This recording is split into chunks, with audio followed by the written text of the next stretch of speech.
Cursive versus print. Going to go ahead and dive deep into a super hot topic in the early childhood elementary worlds. So you can stop wondering which of these two is better for learning. Is there a difference?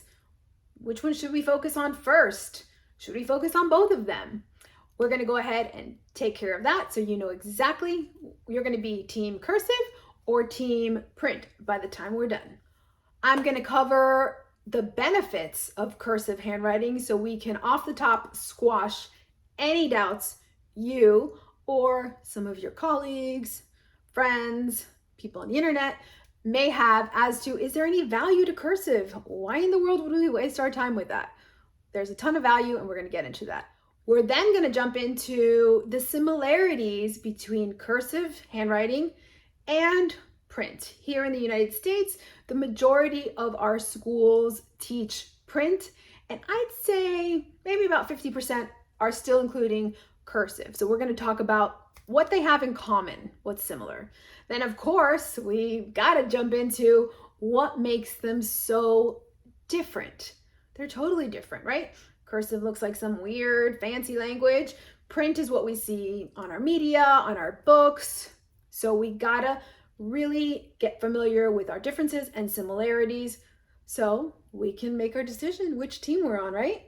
And then of course, everybody's favorites, we are gonna bust some myths and I'm gonna share with you some pro tips at the end of this video. Go ahead and tell me in the comments, are you team cursive or are you team print? Then I want you to tell me again at the end. See, maybe you changed your mind. Who knows? All right, benefits of cursive. First of all, when it comes to the brain, research has shown us that cursive actually hits different parts of the brain that obviously keyboarding doesn't do, and print writing. And they think it has something to do with the continuity and the automaticity, there's that word again, of cursive writing when we're connecting all the letters together. Another interesting fact is the parts of the brain that it activates have a lot to do with working memory, which if you've seen any of my other videos, I freaking love working memory, and it does so much value in improving our working memory whenever we get a chance. So if cursive writing also improves our working memory, it's definitely another check for cursive on my side. So some basic benefits of cursive after the brain. It is just more grown up. It's fancy, it's cursive. The Declaration of Independence is written in it. Our grandmothers have letters written in it. So it kind of brings back the excitement when it comes to cursive writing. You don't need to worry about that dreaded spacing. If you've heard me talk about handwriting, we know spacing, letter size are key levers that we need to improve handwriting. And guess what? With cursive, we don't have to worry about that. Check plus for cursive. It's thought of by many as a do-over for the kids that struggle with handwriting. So if you've got an older writer, which I call an everyday writer, elementary, definitely first, definitely second grade and above, that has really struggled with print and they're just like, ugh, cursive, if and only if it is taught correctly and let to develop properly, can really be a do-over for kids that have struggled. And that's so powerful.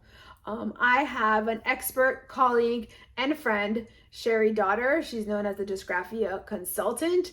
And she has even said that cursive should be taught before print for kids that have potentially have dyslexia and or dysgraphia. And I'm actually gonna have her on and we're gonna go chat about that. The benefits of cursive are actually so big and so huge that I'm going to be including a cursive course in part of my portal for all of my online courses and resources that I have. It's coming soon, so be on the lookout for that. So I even found an article from the New York Times talking about cursive handwriting. Do we need it? Don't need it? The Common Core, I don't know, learning pacing guide, whatever you want to call it, has removed cursive from their guidelines here in the United States. However, However, they removed cursive, but they significantly increased the demands of handwriting. So we know that cursive is a faster way to write, which if we want our kids to be ready for learning in any kind of modern classroom, they would benefit from having keyboarding, of course, print, and cursive, because the cursive really lets their thoughts flow and it really aligns with the handwriting rigor that they have impacted on our new standards. Interesting. I'm going to go ahead and link that article below in this video. When it comes to the similarities between print and cursive, even though they look so totally different, they actually have so many similarities, right? Starting with the foundations of letter formation, right? You have to form the letters correctly in order to do both of them. Letter size is also an important principle because you got to have the right letter size in both print and cursive to do it correctly and so that it's legible. And then my favorite is speed. Getting that just right speed is super important and critical in both of them. Specifically, when we're talking about cursive, I talk a lot about we have to get the kids to write the letters before we go ahead and throw them into the fire and have them start writing spelling words and sentences and all that, because that just leads to failure, and we're not about that here. So there is a 40-second kind of time that we use. Can you write the whole alphabet connected within 40 seconds? And I'm going to describe two things that happen with this exercise that kind of mess with the speed component. So sometimes we have the kids write their alphabet connecting, right? And they beat that 40-second time. They sure do, but it's chicken scratch. Why? Because remember, we need accuracy, same in print and in cursive, and speed. And not just any speed, we need that just right speed so you go fast enough that we can still read the handwriting in order to get that fluent, legible handwriting. On the other side of this 40-second time is we have kids write the alphabet connecting in 40 seconds. We tell them, we want to see what you can do in 40 seconds. And sometimes it's beautiful and is perfect, but they can't complete the entire alphabet in 40 seconds. So this gives us some very useful information that they have the accuracy piece, which is where we start when we're looking at step by step. We always start with the accuracy piece, but we need to work on the speed so they can keep the accuracy. I have a video here that does a deep dive into handwriting speed, so you can go ahead and check that out after we finish discussing about cursive and print.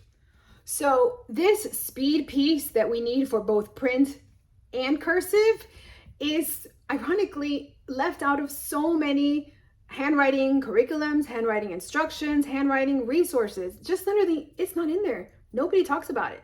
Before I move any further, I want to pause and put on the brakes here. I can totally see why people skip it.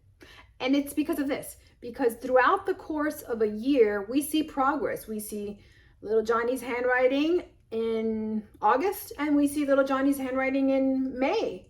And it's just better. The sentences are longer, they're writing paragraphs. It's so beautiful. The problem is, if you're watching this video looking for handwriting resources, that didn't naturally happen. And it doesn't naturally happen in a lot of kids. So the fact that we leave out this super important piece of speed that we need to get that fluent, legible handwriting really does a disservice to all the kids. Talk about not making things equitable and diverse. If we would just talk about bringing in speed into the classroom for all the kids, we'd really have all the kids really be able to access their education. And that may need to be another video. All right, when it comes to differences, let's talk about the obvious, huh? Cursive is super weird looking. It's got loops and doesn't look like any of the letters in the media, doesn't look like any of the letters in the books. So it's just already weird and hard to recognize what the letters are. So definitely you need a lot more visual memory to navigate cursive. Another thing is you really need more practice. Remember, if you're an everyday writer, you have been doing print for at least a year or two, and you're really comfortable in that. So now all of a sudden, when we introduce cursive and we automatically expect kids to take off and run with it, if we don't have them fluent, especially that's why I like that 40-second guideline, we really set them up for failure. And when we, the adults in the room, know that cursive just takes longer for them to learn, end of story, we're a little bit more open to spending more time and more resources for them to actually master cursive. And this is also not good when it comes to cursive. It's a big difference. In print, we don't have to worry about connecting, right? All we have to worry about spacing, making sure the letters are close enough so that all the letters in a word, we can tell they belong together, and then making sure we separate the space between words. With cursive, we don't have to deal with the spacing, but what we do have to deal with is connections. And connections are how one letter connects to another. So we have to worry about connecting in the right place. We have to worry about traveling enough so that the connections actually separate the letters enough. And that's a little complicated, especially if we're rushing through it and we don't have the right resources to be like, oh, we need to spend time on connections. And here is my pro tip, and we're going to bust through a couple of myths for you. Myth number 1, cursive needs to be fancy and loopy and with all sorts of extra strokes. No, actually, Handwriting Without Tears, which is the go-to resource for handwriting, their cursive is actually very similar to print. They've removed all of the loops and all the fanciness because that's really a great way to meet the child where they are. They've never done cursive before. A lot of them don't recognize the cursive letters. So let's go ahead and start with the basic, kind of a more straight, plain cursive. And then as they start feeling confident and more comfortable, they can add loops and hearts and whatever squigglies they want to do to make it more of their own. We already know that cursive takes longer for the kids to master, but we cannot forget that very important tip. And I have some pro tips if you decide you want to use the 40-second time to help your child learn cursive.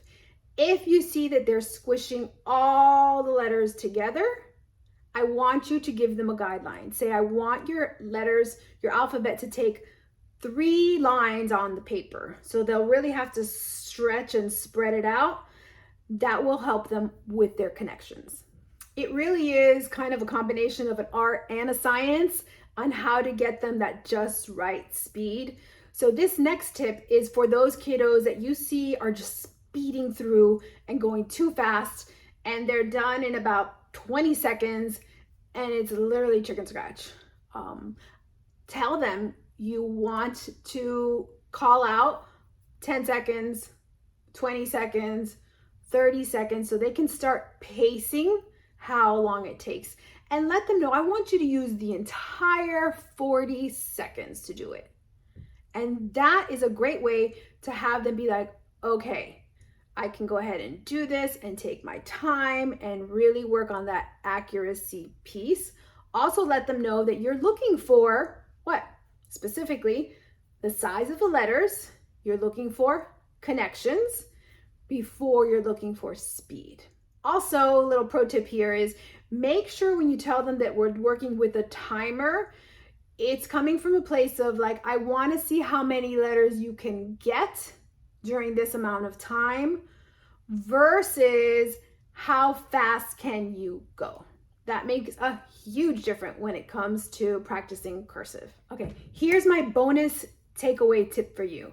The best tip I can give you is to make sure that we've got that accuracy piece for print, the accuracy piece for cursive, and then make sure we don't stop there. We must include that speed component for our kids to get legible, fluent, easy print or cursive. So now I want you to tell me if you are team cursive or team print, now that you've heard the pros and cons of both. Next thing you guys need to grab is how in the heck are you going to work on that handwriting speed? This video right here tells you exactly how to do it.